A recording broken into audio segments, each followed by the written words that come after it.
you have anything on the screen? No, I don't. Nothing's on there. I guess we'll have a song, though.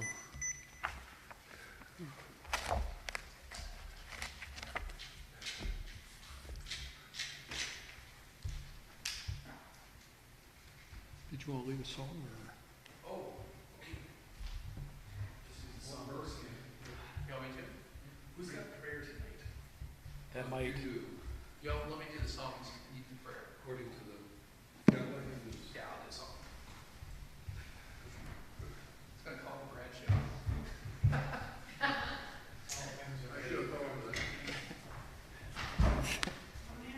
One man Bradshaw.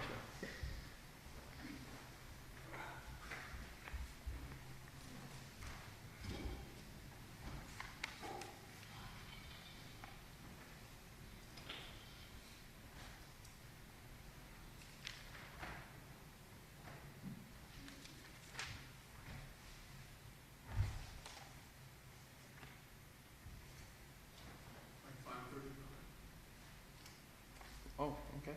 Song request? 5:35. Let's see. Do I know that one?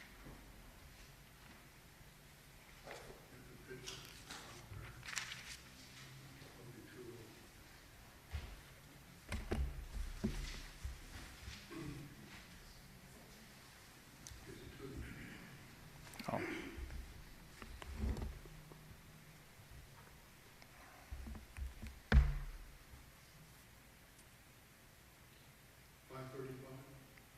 Yeah.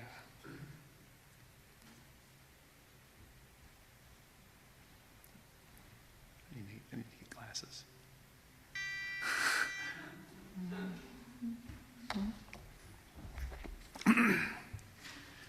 I'm in the way, the bright and shining way. I'm in the glory land way.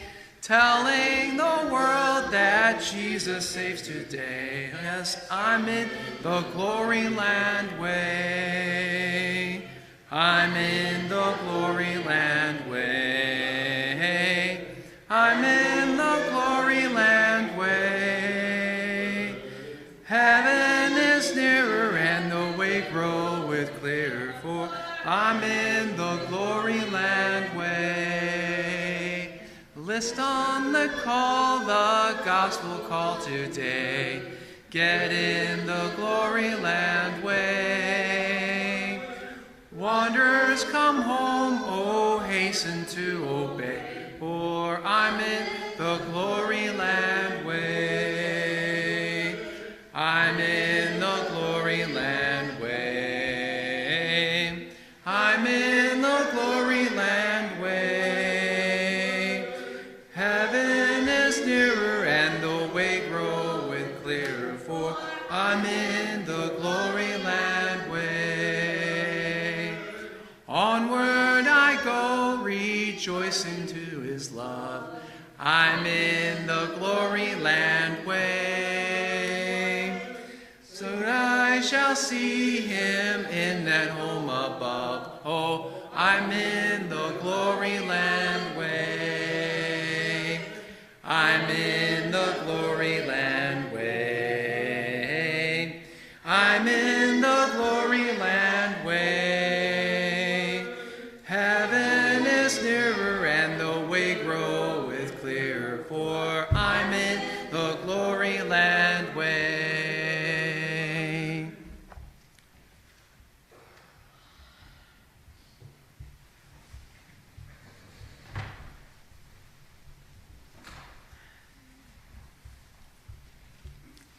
Well, we're certainly getting started late today, and of course the reason being of the sirens going off, our group is small.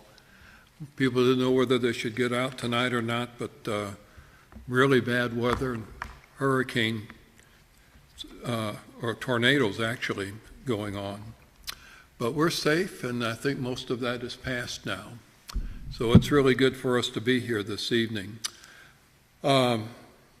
Brother Suresh is allowing me to get things right tonight.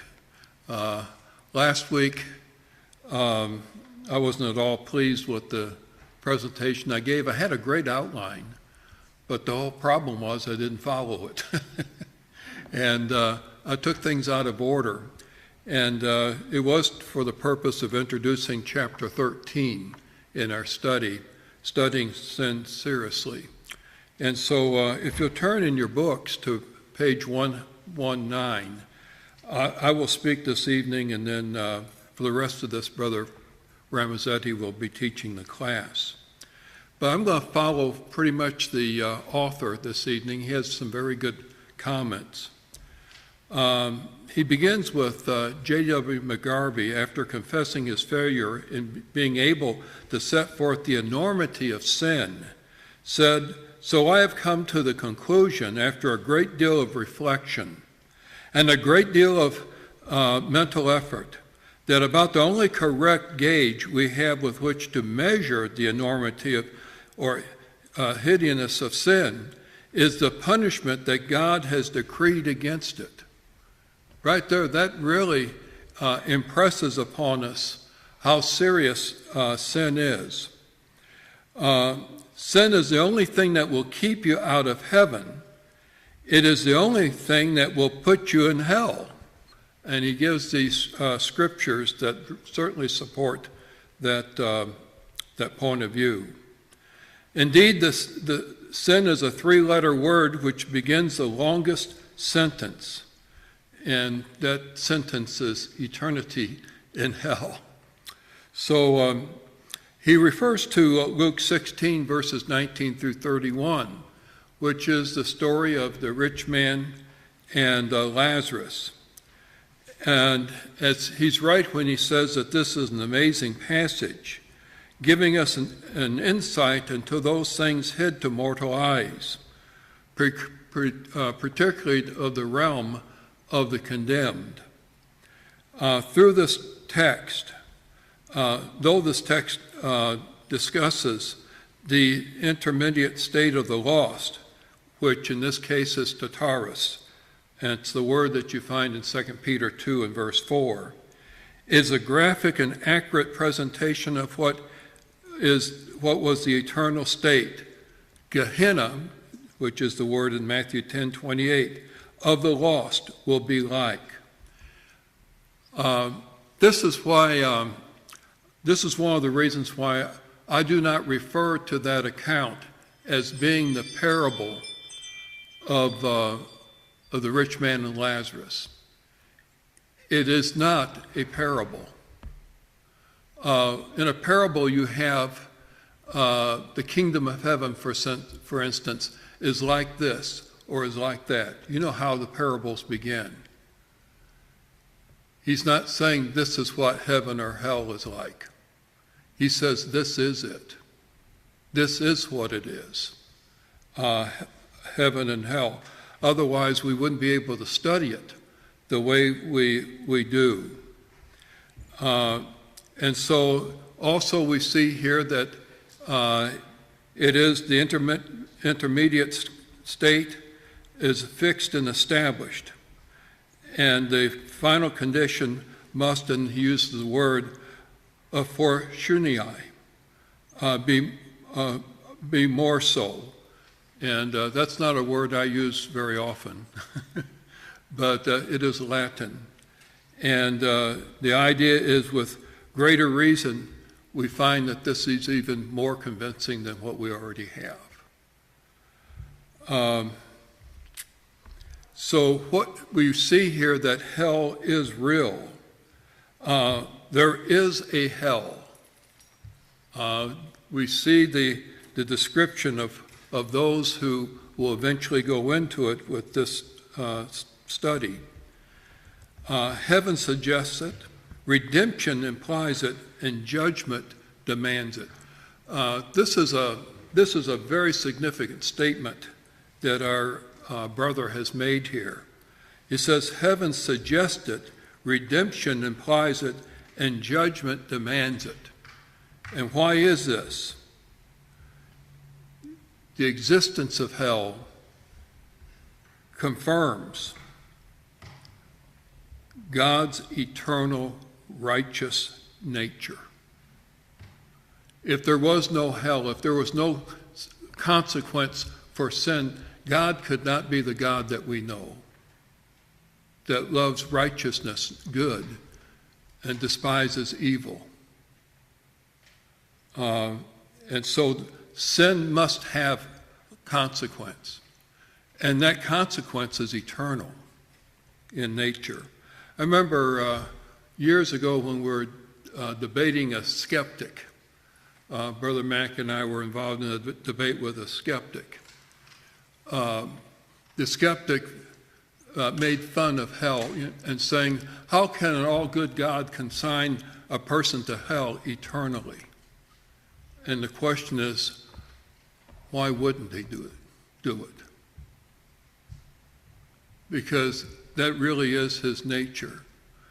And so it came down to asking the opponent, well, if you don't think that God could consign a person to hell eternally, could he do it for 1,000,000 years?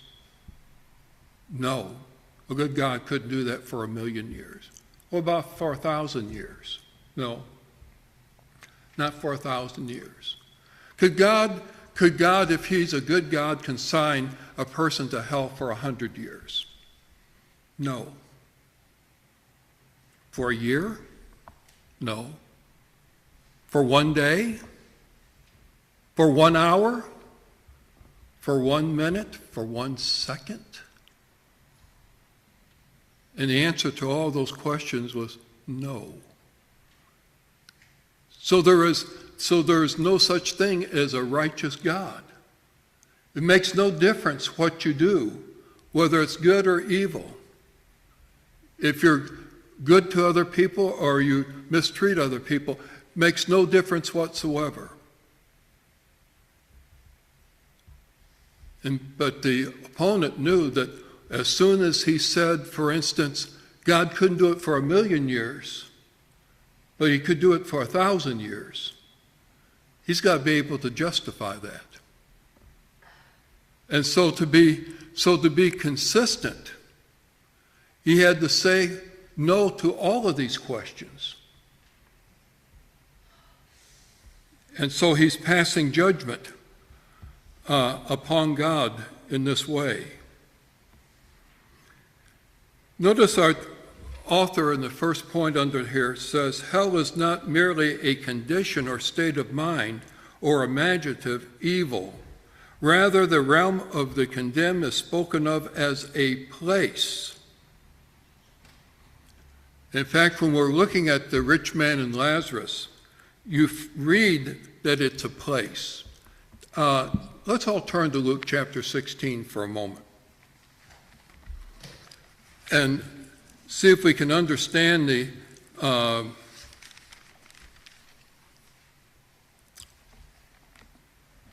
significance of the words that we have here. Chapter 16 and verse 24, we're not going to be reading the entire account, 19 through 31, but we can read several verses that, because we're familiar with the story. Verse 24 says, then he cried out and said, this is the rich man in Tartarus, we would say.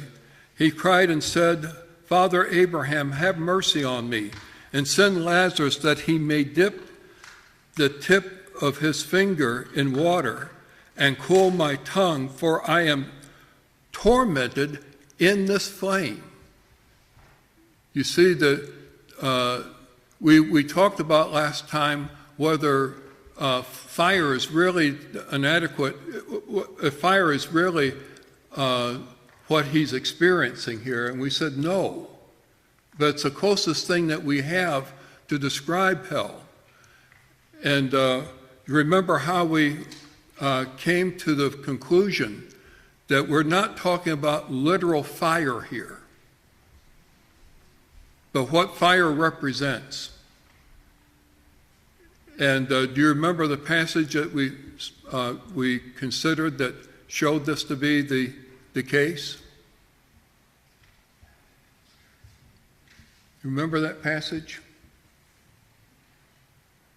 It was in Luke chapter 12. And they're talking about the judgment. You have the difference between few stripes and many stripes. So in other words, we're talking about the wicked who go to hell being flogged, not burned. And yet it's another description of what hell is like. And from that we do understand that there are degrees of punishment, which also goes consistently with the nature of God. In other words, the punishment some way fits the crime. And so the greatest of sinners will receive a different measure of punishment than those who are not so wicked or maybe just ignorant. But we take no comfort in that because they're still lost. I don't even want few stripes, do you? If I had few stripes, I'm still separated from God. I mean, I'm not in the very presence of God. And so even though the element of torture in hell is not literal fire, it is a place of the damned, those who are damned eternally. Look at verse 26 as you continue with this. And besides all this, Father Abraham explains to him,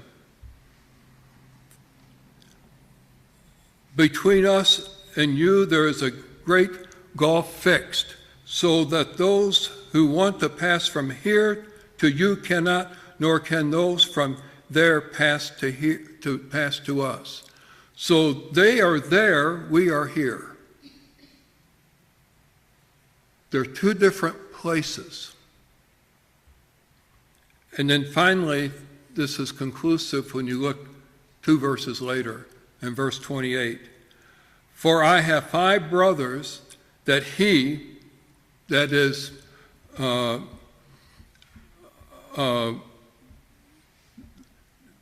he may testify to them, lest they also come to this place of torment. So it's not a matter of the imagination. Hell is really a place. It is a place that God has prepared for the wicked. Next he says, hell is real as much as heaven is real. I remember listening to a song by Peter, Paul, and Mary. It says, when I die and gone and so on. I don't know if you're familiar with that. But part of the lyric says, I know there's no heaven, but I pray there's no hell, or something like that. One is just as real as the other. In fact, they're used together in Matthew chapter 25 and verse 46.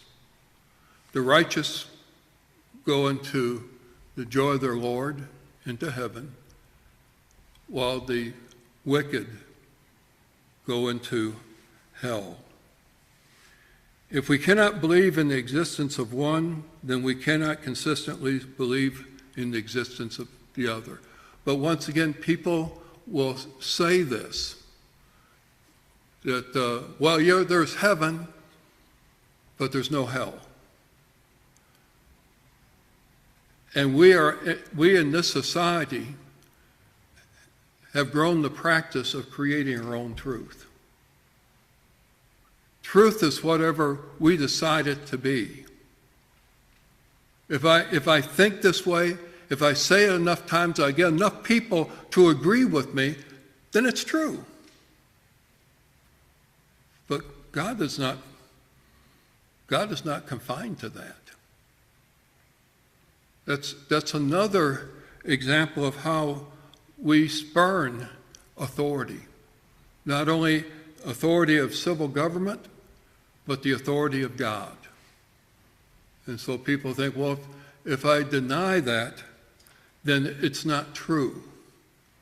But in society, in our everyday lives, we do have situations that call us back to reality, don't they? Can you think of one? For instance, you go to the doctor, and you said, there's something wrong with me. Well, let's do some tests. Let's do some imaging and so on. And the doctor comes back and he says, I'm sorry to report to you, but you have cancer. And so what do? No, I don't. I don't believe I have cancer. I deny I have cancer. I'm going to get everybody to agree with me. I don't have cancer, therefore I don't have cancer. See, that brings us back to reality, doesn't it? So we try to escape anything that we find disagreeable, but there are certain things we cannot escape. And this is what our society yet needs to learn. Number 3, if hell is not real, then Jesus used deception. We're in Luke 16. Let's go back a few chapters. Let's go back to chapter 12. Yes. A couple of questions here, or rather, Mm-hmm. not a comment, but yeah, certainly a question. So the title of this chapter is Eternal Consequence. Yes. Now, does people ever talk about the mortal consequence? A what concept? Mortal consequence. Mortal. Is there any such thing? You say mortal? Mortal. Mean in this life? Okay. For instance, you have Brother Ramazetti, that people talk about mortal consequences. In other words, do we have consequences in this life? Oftentimes we do. Sometimes people will talk about hell on earth. That's what it's coming to. Yeah. I have people with this kind of philosophy that yes, everything is here, the heaven or the hell. Yeah. And in the case that you pointed out in the debate, the person who denied consistently that as an answer is no, if God is ever punished for it. But does he ever believe that about that heaven is real for him? Yes. Well, an atheist would deny the spiritual and the hereafter anyway. And the purpose of that debate was to deny the God of the Bible. He said, that God can't exist, because if that God existed, he would not punish man forever. That's inconsistent with all loving and good God. It's interesting. I remember, I didn't talk to the person, but somebody was telling about a person that believed in hell, was not prepared to go there, or he was not prepared to go to heaven. He felt like he would go to hell. And the way he thought he would escape hell was by cremation.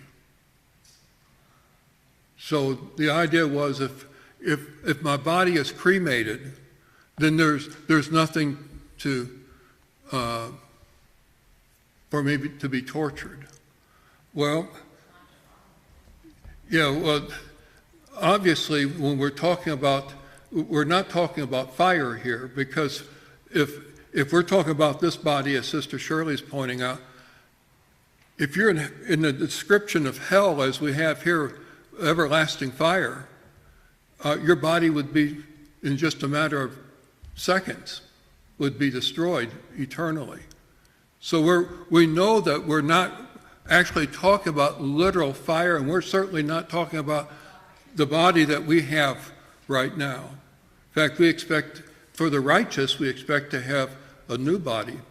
John tells us we'll be like he is in 1 John 2 and verse 3. So let's look at, have we covered your question yet? Yes, people will say, yeah, there's heaven and hell, but you experience heaven and hell in this life. What do you see to be the consequence of that theory? When you think something like that through, what do you see as the consequence of your present existence? There is no purpose, is there? It's sort of asking this question, who would say that, well, why do we have even government? Why do we even parent can be punishing a child without any consequence? Yeah. If there's no consequence, or if there's no life after this life is over, then what's the purpose of my present existence? What significance do I have? Come into this world, I die, that's it. I cease to exist. And what about all the things I experience for good or bad, as I would perceive them, whether pleasant or unpleasant? What's the eternal significance of that? There is none. You just cease to exist. And so you might as well live as the worst sinner in this world as much as a person would live as the greatest saint in the world. It makes no difference because there are no consequences. In fact, the Apostle Paul tells us in 1 Corinthians 15, if we have only hoped in this life, in other words, there's no resurrection. He's talking about the resurrection, the general resurrection. He said, we are of all men most pitiable because we believed a lie. And we devoted our lives to Christ and suffered some even martyrdom, but we refrained from sin because we want to be holy like God is holy. It makes no difference whether you're good or bad. But you know, there's something within each one of us that refuses to believe that. We know that we are accountable for our actions. We know that we should be accountable for our actions.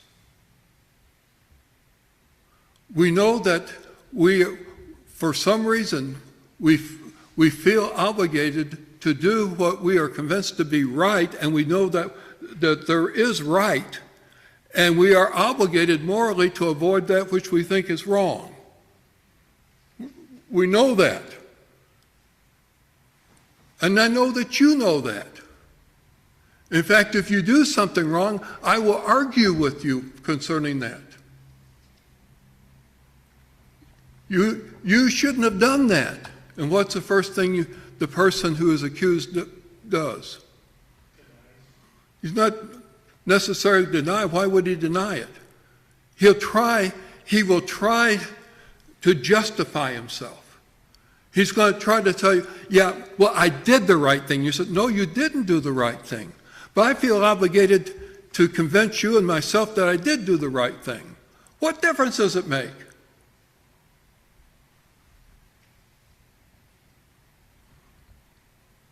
So Paul says if we believe the lie, and the lie is that there's a general resurrection, that our spirits continue on after death, mortal death here in this life, and there is no life after this one.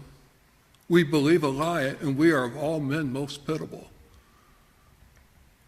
I think maybe that's another way of saying we're stupid. Why would you serve something like that if it's not true? Okay, let's look at Luke 12. I've asked you to turn to that with me.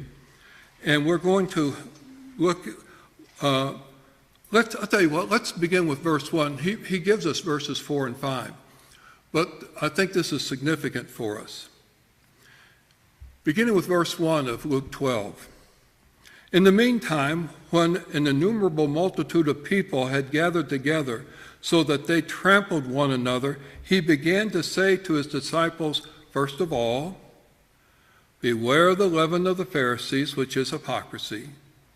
For there is nothing covered that will not be revealed, nor hidden that will not be known. Therefore, whatever you have spoken in the dark will be heard in the light. And what you have spoken in the ear, in the inner rooms, will be proclaimed on the housetops. Now listen to him.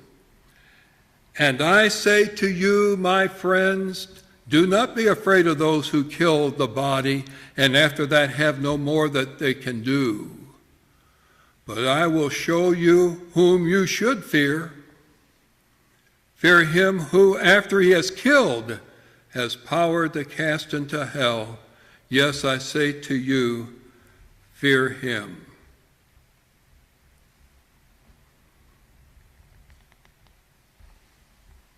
You see that what do verses 1 through 3 have to do with verses 4 and 5? That's why I wanted you to read it. He gives us verses 4 and 5. But I think it's important for us to think about verses 1 through 3 because it tells us why he said verses 4 and 5. What do you see here?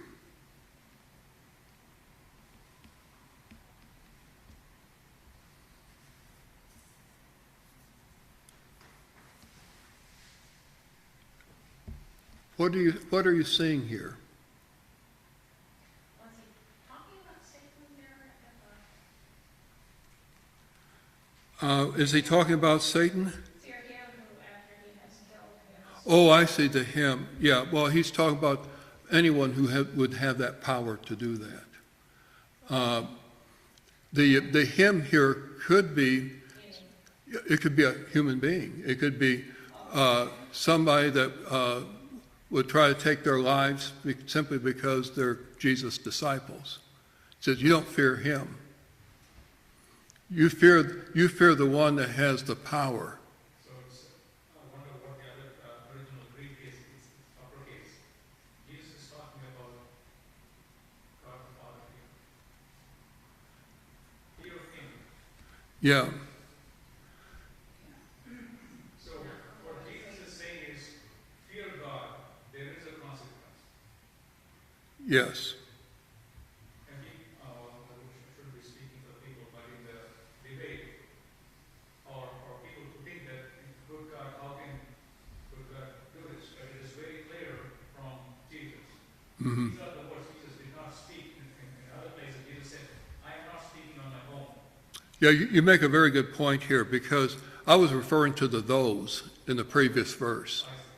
The those, which could be people. Those people can kill the body, but they can't touch the soul. And you're right. Of course, the translators capitalize it, the H and he in verse 5. And that's the reason it should be, they're right. But that's really more of a interpretation than it is a translation because in the Greek, there's no distinction made, uppercase or lowercase. Who casts into hell? He'd be Christ. Okay, so now I was saying it as Satan, but now he's saying it like I was saying at the him, and him being God. Yeah. Satan is Power to cast. God. Satan may use his agents to kill us here on the earth. But he has no power to cast us into hell. God, Lead us to the hell, but yeah, casting to the hell is an because he's not the judge. Christ is the judge. And he's the one that can do this. So I was asking you the question, though, what do verses 1 through 3 have to do with verses 4 and 5?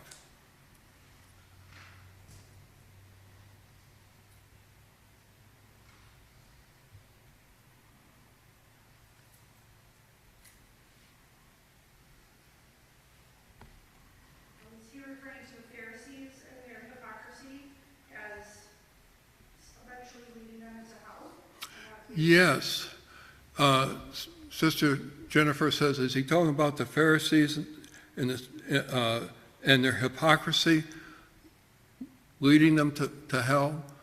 What's the problem with the Pharisees here? Yeah, that's right. That's right. So they're seeking to hide their own sins. You know, that's always been a problem with human beings when we do. Instead of bring our sins before God and having God deal with them and forgiving us, we're more concerned about what people think of us, and we hide our sins from one another. And they said, nobody knows about it, but God knows. And what does this passage tell you? What the sins that you hide in this life is going to be revealed. These sins have consequences. Well, they're not revealed in this life. When are they revealed? In the judgment and eternity. That's the connection between these two passages. Why Jesus starts with the hypocrisy of the Pharisees and he moves right into the destruction in hell. And so, according to this passage, hell is something to fear. Hell is something that comes after death. Hell is not the grave. So a lot of people say, well, you know, you're annihilated. You know, there's no more existence. And then he also says, as fear of men, let's see, do I have this written in here? As fear of men leads to wrongdoing, fear of God will lead to right doing. And so consequently, if heaven is not real, then Jesus used deception to motivate right doing. You don't motivate right doing by doing wrong. And that's what you have here. You have some questions? It just blows my mind how they say that way, that Jesus used deception to motivate right doing. Mm-hmm. In other words, if there is no hell, he says there's hell, but he lied about that. Why did he lie about it? Why did he say there was hell? To motivate people to do what's right. But he's doing wrong when he lies to us. I don't know, does that sound like hypocrisy to you, the very thing that he just condemned of the Pharisees? You said, truth is consistent, isn't it? All truth is consistent with all other truth.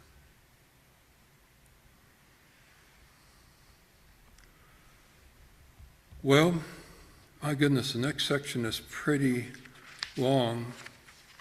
It's already expensive. Yeah, but we started so late, 20 after. But I think you're right. I think what we want to do is study the next section, what will hell be like? And I would, this next time, I would suggest going through and reading all these descriptions. Let's see, there's a total of, my goodness, there's 12 of them. When you come to class next time, and Brother Suresh will be teaching us, won't you share which of these consequences is most important to you? Which one motivates you more than the others? I've chosen mine. And I'd like to know, which is it? Is it the fire, which we talked about? Is it the unquenchable thirst? Is it going to a place populated with wicked, depraved men? Is it because it's afar off? Is it a place of unrelieved pain? I mean, that's bad, isn't it? People can put up with pain for a while, but have no hope to get out of it? Yes, Brother Bergstrom? Well, anyway, we'll wait till next week. Give people the answers. Yeah. Oh, you have your answer. Yeah, you give it next. Yeah. So that's your assignment. Read through these and decide for yourself which one you find most significant. That makes you find hell so bad for you, the worst that could happen. Well, thank you very much. I'm sorry we didn't have the regular time period that we usually do, but we did get Wednesday night class in this evening in spite of the storms. I know quite a few people didn't come out. A lot of our regular people are not here this evening because of that, but we didn't know what time the storm would end. And I guess the warning goes on to what, 10 o'clock tonight? For storm watch, but the tornado warning is well past. Yeah. Boy, we're hearing sirens from all directions. Okay, let's go ahead and go into our prayer list, which is not long this evening. And Brother Bergstrom has the prayers for tonight.